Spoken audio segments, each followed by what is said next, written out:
প্রিয় খামারি ভাইয়েরা, সবাইকে জানাই আন্তরিক শুভেচ্ছা এবং অভিনন্দন। যারা আমার এই ভিডিওটি দেখছেন আজকে, তাদের শিক্ষার জন্য বলবো যে স্মার্ট নেপিয়ার ঘাস কি খুব প্রয়োজন চাষ করা, তাহলে জানান। ভিডিওটি দেখতে থাকুন আর ভিডিওটি না টেনে দেখুন, এতে অনেক শিক্ষা আছে। আপনি ঘাস কেন চাষ করবেন এবং কেন চাষ করবেন না। আপনি খামার করতে গেলে অবশ্যই আপনাকে ঘাসের প্রয়োজন, কিন্তু আপনি যদি ফ্যাটারিংয়ের খামার করতে চান তাহলে হয়তো আপনি ঘাস না চাষ করলেও চলে। কিন্তু যদি আপনি ডেয়ারি খামারের সাথে যুক্ত থাকতে চান তাহলে আপনাকে অবশ্যই ঘাসের সাথে যুক্ত থাকতে হবে। কেননা গায়ে একটা কথা আছে আমাদের গ্রাম অঞ্চলে, গাই গরুর মুখে দুধ। তো দেখতে পারছেন আমাদের ঘাসগুলোর কি সুন্দর গ্রোথ। দেখুন, নতুন এই প্রথম কাটবো, তো আজকে কাটার জন্য চলে এসেছি।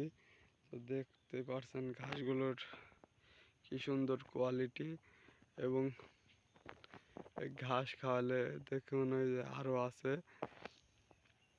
ওই সাইডে আছে, এই সাইডে আছে। তো ঘাসগুলোর লাগানোর মূল উদ্দেশ্য আমাদের আছে গাভী গরু।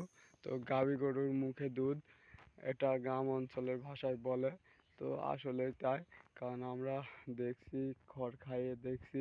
তো ঘাসের সঙ্গে দুধের কোনো তুলনা হয় না। বৃদ্ধিতে ঘাস অবশ্যই সহায়তা করে। তো এই জন্যই মূলত ঘাস চাষ করা।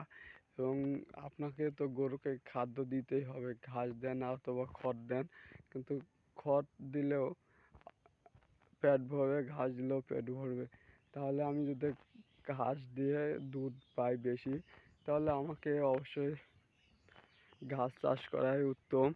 কেননা ঘাসে আছে অনেক পরিমাণ প্রোটিন, যা দুধ বৃদ্ধিতে সহায়তা করে এবং গরুর সুস্বাস্থ্য ভালো রাখে। দেখুন আমাদের ঘাসগুলো সাইজ, এইদিকে পরে লাগানো এই ঘাসগুলো ছোট। দেখুন ঘাসগুলো কি সুন্দর সাইজ, একটি গাছ থেকে কতগুলো গাছ বৃদ্ধি পাইছে।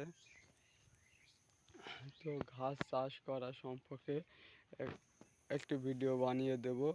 তো আপনারা কিভাবে ঘাস চাষ করবেন এবং কতদিনের মধ্যে কাটতে পারবেন, এসব বিষয় নিয়ে আরেকটি ভিডিওতে তুলে ধরবো।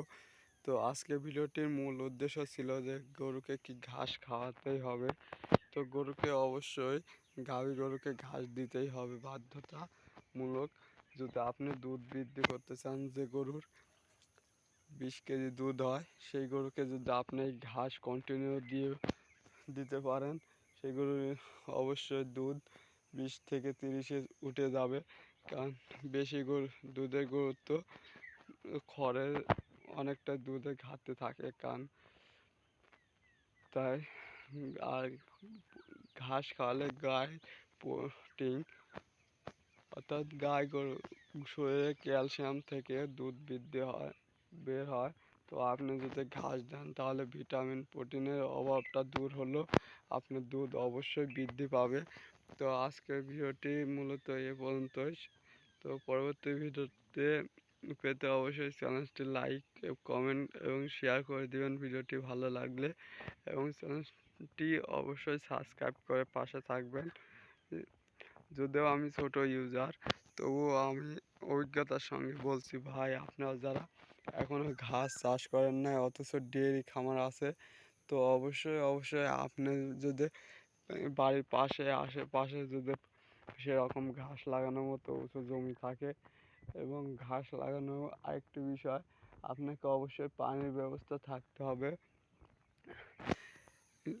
পানির ব্যবস্থা থাকলে ঘাসগুলো আরও সুন্দর হবে। আমার একটি সমস্যা, পানির ব্যবস্থা এখানে নাই, এজন্য ঘাসগুলো, তবু ইনশাআল্লাহ ঘাসগুলো অনেকটাই ভালো। এবং এখন বৃষ্টির সিজন, এখন ঘাসগুলো দেখতে অনেকটাই সুন্দর হবে। এবং প্রতি মাসে মাসে একটা করে কাটা দিতে পারবেন, আপনি বছরে 10 বার ঘাসগুলো কাটতে পারবেন যদি পানির ব্যবস্থা থাকে।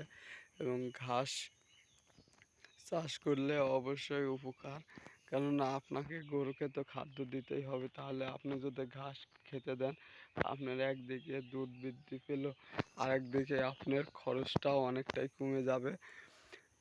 বর্তমান বাজারে খড়ের মূল্য ৬,০০০-এর উপরে, অর্থাৎ এক আঁটি খড়ের মূল্য ৬ টাকা।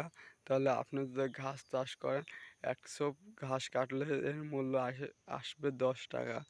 তো আপনি ঘাস দিলে গরুর দুধও বৃদ্ধি পেল, আপনার খরচটাও অনেক কমে গেল। তো ভাইরা যারা ডেয়ারি খামারের সাথে যুক্ত হতে চান তারা অবশ্যই ঘাস চাষ করবেন, কেননা ঘাসের কোনো তুলনা হয় না। তো ভিডিওটি আজকের মতো এখানে শেষ করলাম। সবাইকে ভিডিওটি দেখার জন্য অনেক ধন্যবাদ, এবং ভিডিওটি দেখে যদি আপনাদের উপকার হয় তাহলে ভিডিওটি অবশ্যই শেয়ার করে দিবেন। আসসালামু আলাইকুম।